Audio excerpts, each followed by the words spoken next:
So we started this chapter the last time we got together. We made it to verse 7. So now we're going to see the making of the fabrics for the layers of the roofings for the inner tabernacle. Verse 8, and every wise-hearted man among them that wrought the work of the tabernacle made 10 curtains of fine twined linen, which would be white and then dyed, blue and purple and scarlet, with cherubims of cunning work made he them. Now there was a large community involved in the construction of the tabernacle, and we know from the last chapter, verses 25 and 26, that it was the women who spun all the fabrics. Verse 9, the length of one curtain was 20 and 8 cubits, and the breadth of one curtain was 4 cubits. The curtains were all of one size. So there were 10 curtains in all, measuring 42 feet tall by 6 feet wide. Verse 10, and he coupled, or sewed, the 5 curtains one onto another, and the other 5 curtains he coupled one onto another. And he made loops of blue in the edge of one curtain from the selvage in the coupling.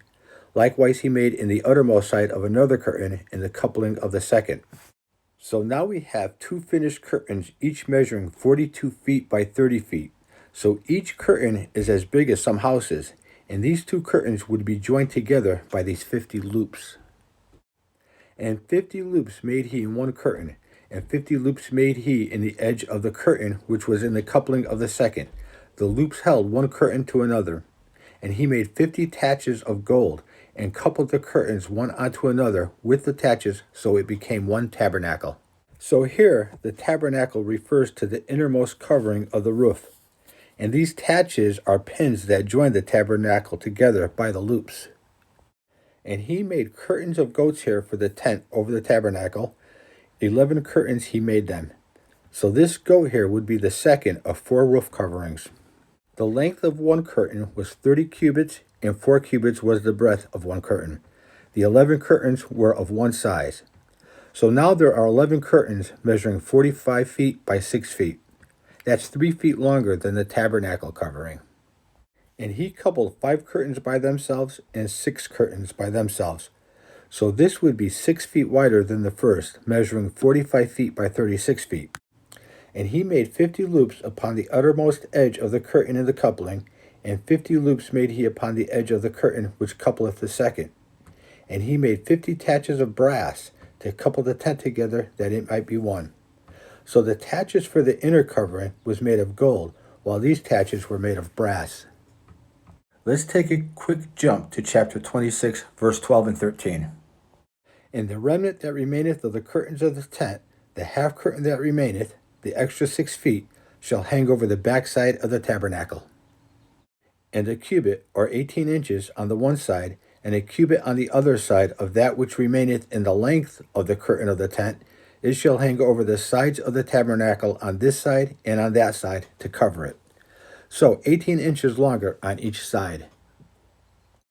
And he made a covering for the tent of ram skin dyed red, so this would be a 3rd layer of roofing, and a covering, a 4th and final layer, the outermost layer, of badger skin above that. This badger skin is better thought of as a deer or antelope, something with a thick leather-like hide for the outermost layer.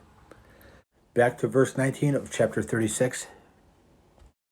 Now the sizes of these last 2 coverings is not given, but we can see by the illustrations I downloaded from Google Images that they were large enough to fully cover the innermost coverings. Now we're going to build the walls of the inner tabernacle. Verse 20, and he made boards for the tabernacle of shittim wood, standing up. Shittim wood is also known as acacia wood. It's very durable, so it's great for the outdoors. It's very dense and has a high oil content, so it really resists the elements as well as insects.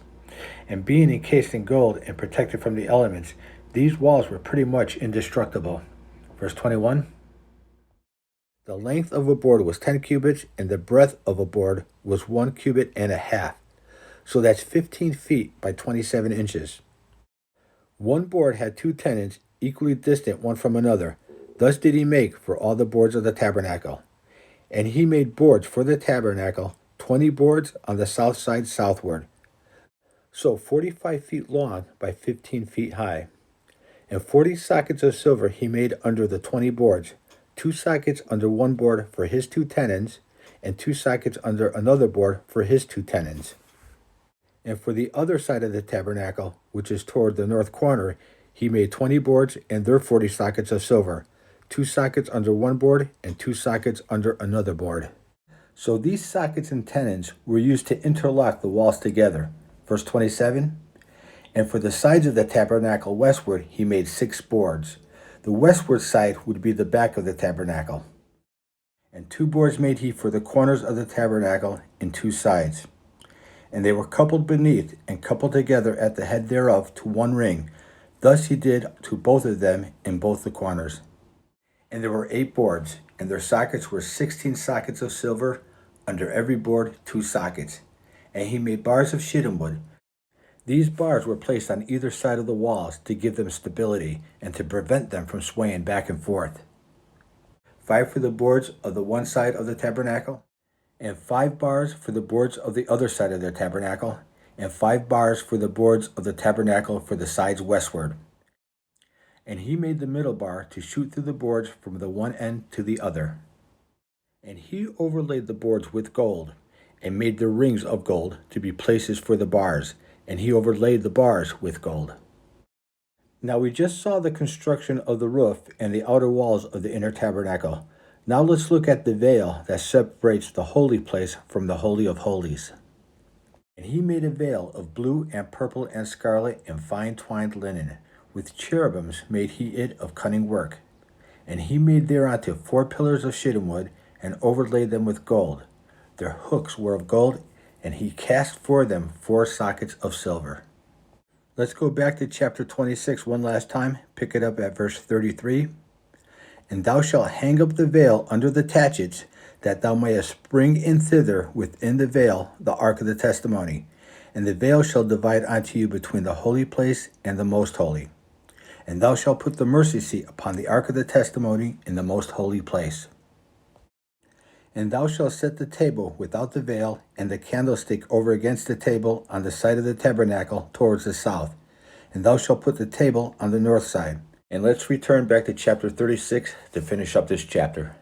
And he made a hanging for the tabernacle door of blue and of purple and of scarlet and fine twined linen of needlework. And the 5 pillars of it with their hooks, and he overlaid their chapiters and their fillets with gold.